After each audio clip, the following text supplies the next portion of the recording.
Hi, my name is Julia Cato, and in this example lesson, I will be demonstrating the strategy of game-based learning. Game-based learning can be engaging for both students and adults. In this lesson, I'll be demonstrating how a student might learn to decode Magic E words, or how an inspiring teacher might learn to teach a student how to teach Magic E words. So in this example lesson, we would typically start off with one of my favorite videos, such as this one, which is from Nessie. So I'm not going to show the entire video for you today, but we're going to start off, turn off the lights, get students engaged, and let them watch this video that's going to teach them the fundamental strategies of Magic E. As it gives all its strength to weak vowels, leaving nothing left for itself. It's an ordinary day for E when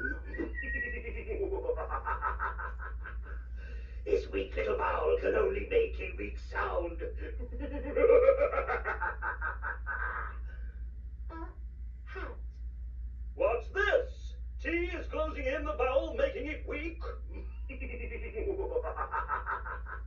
That weak vowel needs power.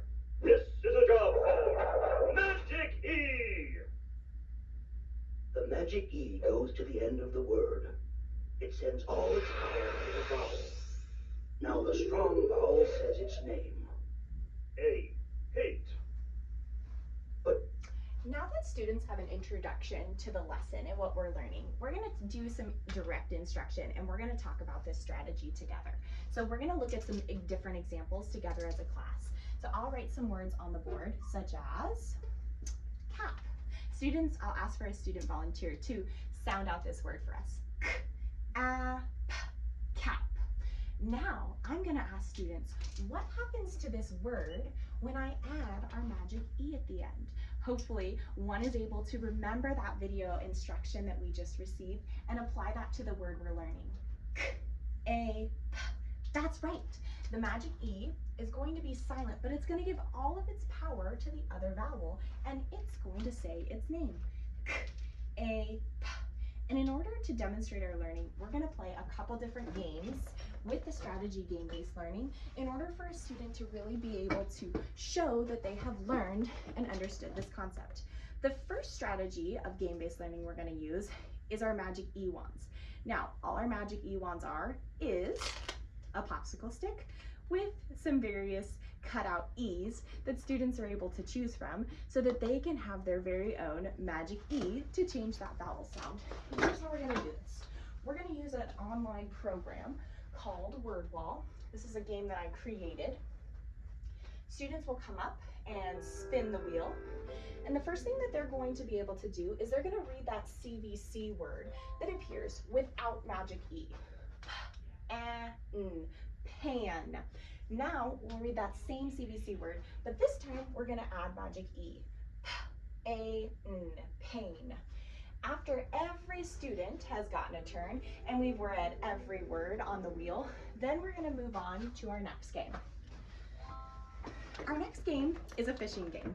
So we have these little fish with these magnetic rings that have a different Magic E word written on it.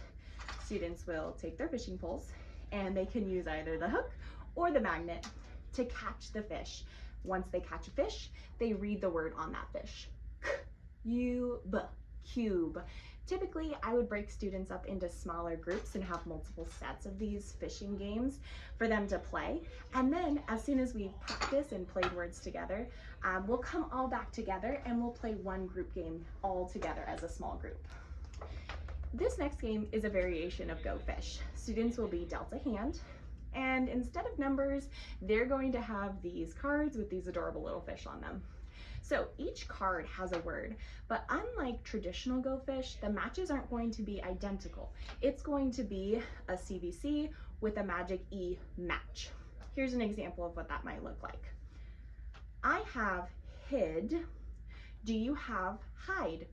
And if my partner or the person I'm playing with has the word hide, they give that to me, and I have a match. And then, just like in traditional Go Fish, I would continue my turn until I can't find someone who has my match, and then I select another card.